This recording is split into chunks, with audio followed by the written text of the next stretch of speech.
Welcome everyone to Almost Cancelled. I am Peter, and today I'm going to be talking about All of Us Are Dead, episode 6. And I guess I'll just start with having a kind of a negative vibe at the start of this review. And it's not a bad episode by any means. There's a lot of stuff in it I like still. I'm still enjoying the characters. I'm enjoying the trajectory of the show.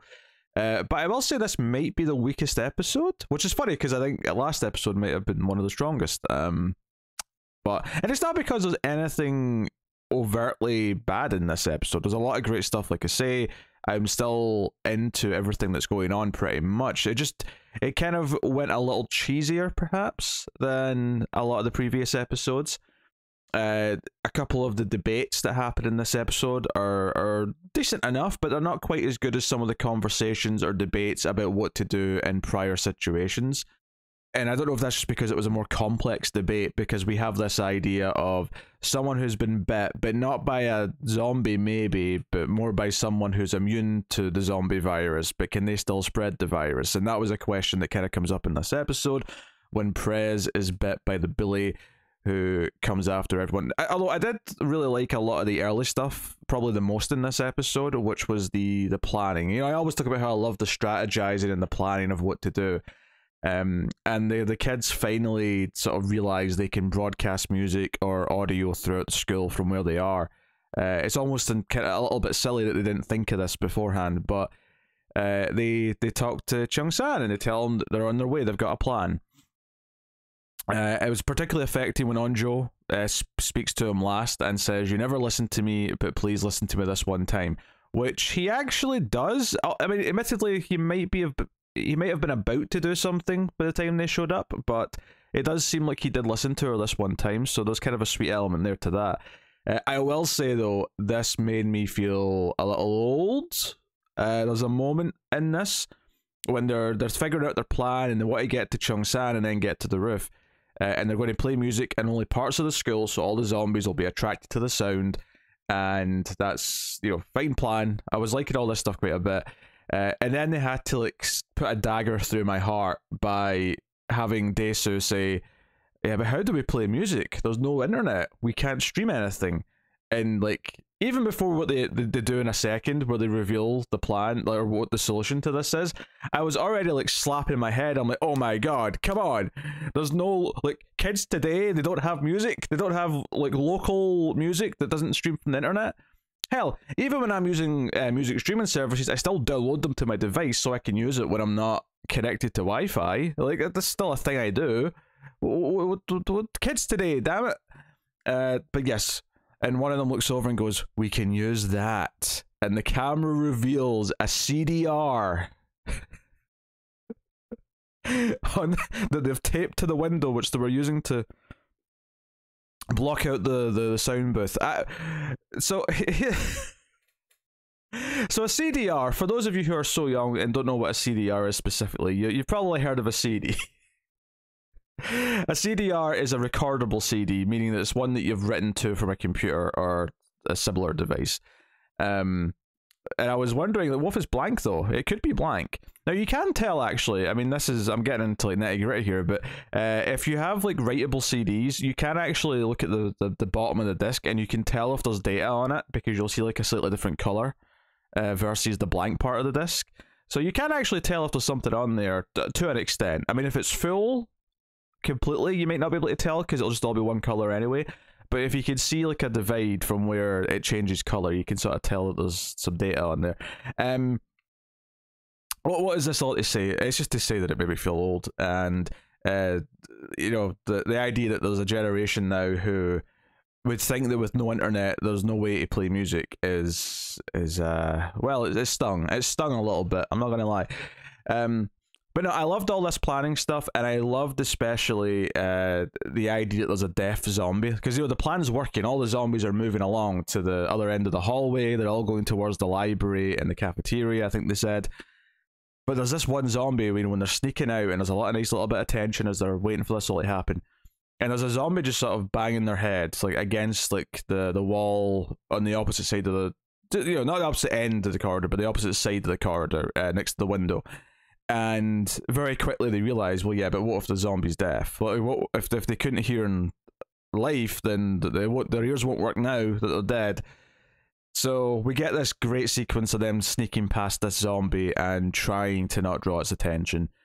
And of course, eventually it turns around and you have this big moment. But I really enjoyed this. This is kind of the stuff that I enjoy when you set up set piece moments in zombie stories and you give us simple ideas, simple rules, and you play with them.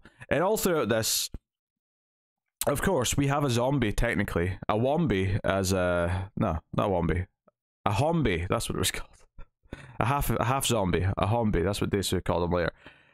But the idea that we have this Billy character who can still understand what they're saying. So he hears what they're saying over the comms. He goes to the recording room and sees their plans and goes hunting for Chung-san. And ends up fighting with Sehuk, which... is, you know, it's a fun little fight scene. It's nowhere near as good as the library stuff from last episode. You know, that I would say like the first like 20 minutes of this episode felt just up to par with everything else, and then it kind of it felt like some of the stuff we got after that was just a little bit weaker compared to most of the show. And it's again, it wasn't bad. There's some really good stuff. I love the rich girl and Aeon hiding in the storage room in the music class, and I was wondering why there was like supplies in there. Like there's like drinks and food and all sorts of snack food in there. And I'm like, why is that in the music supply room? They actually do explain that later on when they realize there might be food and drink in there because there's like a fundraiser or they're doing like an event with a choir soon, and Chung-san's mum donated some food for it. Like, hey, there might actually be supplies around here. So they actually do kind of like realize that there could be stuff there. It was a simple little thing, but it was a nice little explanation as to why there was so much stuff in there. Before that explanation, though, even with the, like, why is that there, kind of played in my mind, I did love the idea that the rich girl, like, had stuff. Like, she was sitting there with a couple of open cans, and she was eating stuff, and, like, she's found, like, a little treasure trove. She is, like, surviving. She can survive in there for a month, 2 months, maybe, I don't know. I don't know how much stuff was in there, but she's doing much better than them. And of course there's that one moment where she almost opens the door to them, but then they start talking about her and she goes back on her plan, which begs the question, where's the teacher? Where's Miss Park? She was with her, so things maybe aren't looking good for her, although she still might pop up alive at any point. Her being the one hiding in here though made complete sense. You know, we knew she was around somewhere probably. We had to deal with that. I also do love that she gets to hear the debate. So back to the fight. Prez comes back, tries to help Subuk, and then tries to help Sehuk. I said I put a B in there for some reason. Tries to help Sehuk and gets bit by the bully, and the bully gets thrown out the window.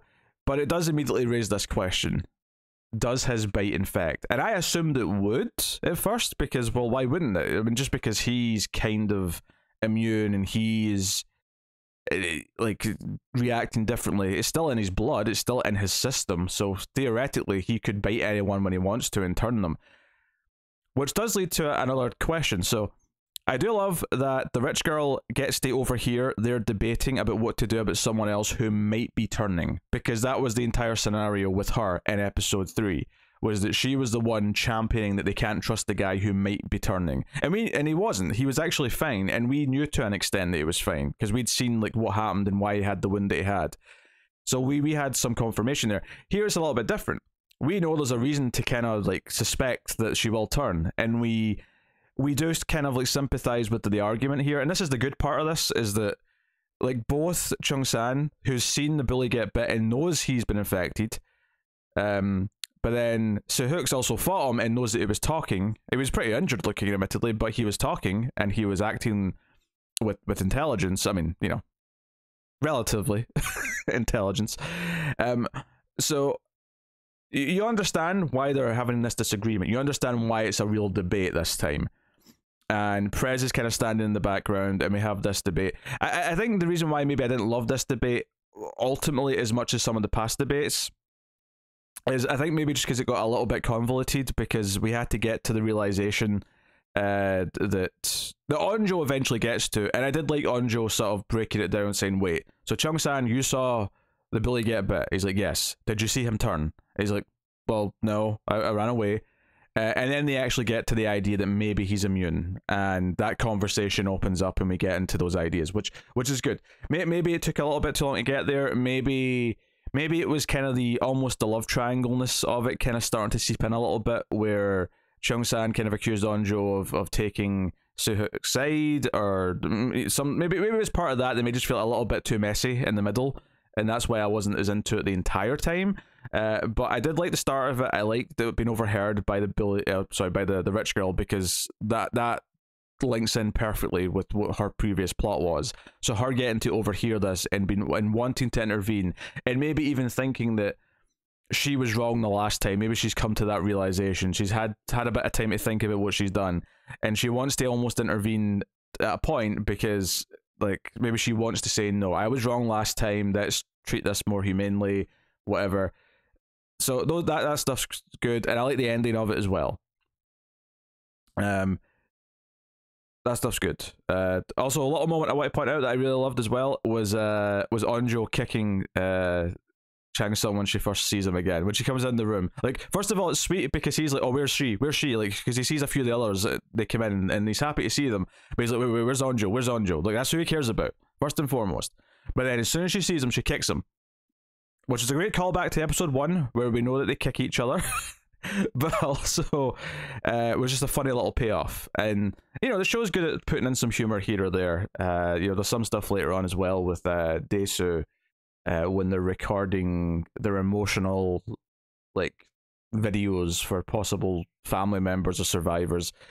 And I guess maybe the other thing that, like, it makes sense to me, don't get me wrong, this makes sense to me, but so the girl who I think is Ji-min is her name, the girl with the ponytail whose parents, she saw her parents dead last episode on the drone footage.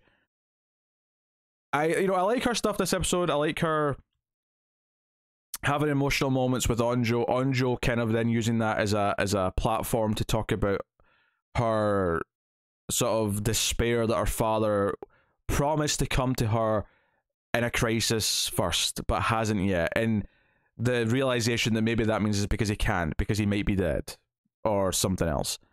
And that obviously plays, it's a bit more, I guess, generic, I suppose, but having her voice those concerns whilst we see him actually fighting for his life and trying to escape the camp so he can get to her, it's a little bit more by the numbers, but it does work. Like, there is a nice clash and sort of linking of those two plots there, where you feel bad that she feels this way, but you see how much he's trying to get to her. So that stuff does work. Like, it is there. It's maybe just not as inventive, or is not as hard. Maybe it's just not hitting quite the same way that a lot of the other stuff is in the episode. And I guess because it ends on that emotional point where he's getting shot at as he's jumping in the water, and she's saying, I'll say it for free today, Dad, I love you, and it ends on that emotional beat. I think because his escape from the camp felt a little bit more like a bit more like just a normal TV show, I guess. It felt, because I feel like it's not so much that the show is like realistic and grounded the rest of the time. I'm not trying to say that by any means, but it's a zombie show after all. But so much of the rest of the show is characters having a believable amount of skill and having a believable amount of intelligence, at least to a point. And some people will probably nitpick that statement and say, but they're too smart in this way, or they're too clever in that way, or whatever. But I think generally speaking, what makes these characters satisfying to watch going through this situation is because they're not idiots, but they are still teenagers, and there's still this level of problem solving that has to go into it, and you buy when it takes them a little bit of time to maybe consider certain things. It feels like fairly natural in progression as to how their minds like reach the conclusions they get to, and the problem solving goes hand in hand with that, and that's so much of the show. I think the reason why some of the stuff with Onjo's father this episode, and him like fighting back against the guards, putting on their outfit as a disguise, leaving the compound, and then being chased with lots of machine guns going off at him, there's a point where it just starts to feel a bit more like a generic movie or TV show, where we have a character doing things that feel a bit more superheroic, right? In the sense that they're more of an action movie thing. They're not. It's not a relatable character thing. And don't get me wrong, I do like the idea that he has a history with these special forces guys. I like that the other guy that he eventually knocks out is talking to him with a level of respect because of that. But it does feel a bit more like a generic action show at that point, when you've got a character who can just like outrun bullets and most of them aren't hitting him. He does eventually get hit in the water, and I'm sure he'll survive still, and it'll take him longer to get to the school probably because of this. But it did feel a bit more generic because it's something we accept when you're watching an action movie, is that like the heroes will run from gunfire and like they'll somehow not get hit even though there's like just sprays of bullets like coming their way, and you just kind of accept that. And you do suspend your disbelief in a zombie show as well. Like there is an element of plot armor for a lot of the main characters. There just kind of has to be. It's just about how you handle it and how you make it work in the context of the story. But I guess this felt like it was just a little bit slightly into a different genre of show, and how much like of a hero he was being in the moment. But that's not to say that it ruined anything. It's not to say that I'm not excited for him to get back to the school. I think it should have just maybe been toned down a little bit. It'd been less of a prison escape sequence from like another show kind of thing. Maybe a bit more reserved, I guess. Like I don't know if we needed like so many people chasing after him with guns. Like, like honestly, him just sneaking away and having a tense moment where he's almost getting caught, maybe playing out instead of like being shot at by like 20 people, I think might have played better for me in the ending montage where he's doing this whilst Anjo's talking about him in the video. I think that might have played better just because it would have felt more like a quieter victory as opposed to this big bombastic thing that we're kind of going for. So I guess that's my main two critiques, is maybe some of that stuff feeling a little bit more action show-esque, and just the debate being a little bit more muddier in the middle because it had a lot more moving parts. Don't get me wrong. You've got the relationships between the characters to deal with. You've got the fact that they're figuring out the immune side of the zombie virus, and that actually leads to other questions. Well, okay, so if someone is immune and then they bite someone, so we have the question of, does that infect them or does it not? We kind of have that answered to an extent, because Prez does start to feel different. What's interesting though is that it seems like she's actually more like the bully, which leads to another question in and of itself. Is she like the bully because the bully is the one who bit her, or is it just a coincidence that she's also kind of immune? I would lead to the former. I would suggest that because he's got this immunity and then he's bit someone, that his strain of the virus now is going to be more like him. But she does, we do get that POV shot where she's starting to blur her vision, and she does sort of get a taste for, like, she's starting to smell the blood, and she's like, I'm getting hungry here. I want a bit of that juicy meat. So, and it does set that up. And I love the themes here. I love the idea that Anjo's like, no, all we have is each other. We have to still, stick out for each other. And what I was getting to earlier, actually, with the other girl, Ji-min, I think her name is again, the ponytail girl, is that she almost has like a zombie racism thing going on here. And I'm not saying I'm not sympathetic towards it. Like, zombies did kill her parents in the last day or so. So I understand it. But even once, like, Prez is still kind of conscious, she's still talking, and like she still has this, no, but she has, like, it doesn't matter if they're immune, like, they've got the zombie virus in their veins. Like, there's kind of like a prejudice forming there. And I understand it, don't get me wrong. I don't know if I necessarily feel like I have time for it, but admittedly, it could be quite fulfilling if she gets over it, if she ends up having a moment where she, like, saves Prez from something else, or Prez, if Prez is immune now to the zombie virus and still is, like, capable of helping them, like, this gives them an advantage because they have someone on their team now who can do dangerous things because it's not a risk to them anymore. Like, they have a resource here with Prez having this different strain of zombie virus. So there's some interesting things there that we can play with, which is cool. They do talk about getting hungry, and that's when they try to break into the supply room, and the rich girl has to like hide round the corner and just prays they don't get in. It could be a big moment when she eventually opens the door and is like, "Hey, there's food and drink in here. Come on in, survive." So no, so there's a lot of good stuff in the episode. I don't want to be too down on it. It's just that I've been so high on the show for the past like 3 or 4 episodes. This is definitely more like episode 1 in terms of overall quality, I would say, and there's just a few things that are not perfect, and there's a few things that I would maybe have tightened up here or there, but I like that stuff. I should mention the detective a little bit just briefly. Oh, and the Archer group as well. I always forget to talk about the Archer group. The detective, like, obviously they've got the baby and they're about to leave, but then they find the little girl and they end up being trapped in the chicken place again. So there's not really much to say there, except for this guy is very heroic and wants to save everyone, and that's cool. That's fine. The others, they get to the other building, the phone's not working. The main point here is that the bigger guy does get stabbed with his own spear.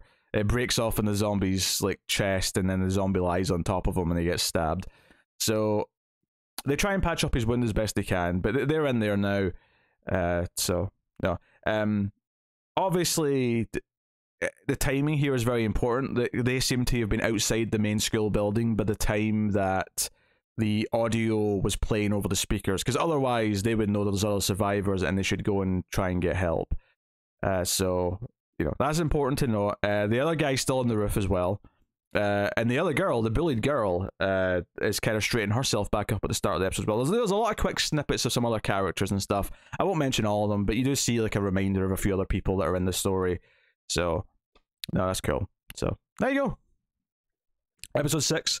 It's still pretty good. It's just, you know, I do have a few more critiques and a few things that didn't feel like they quite clicked together for me as good as previous episodes. But I'm still excited to see where we're going from here and see how everything plays out.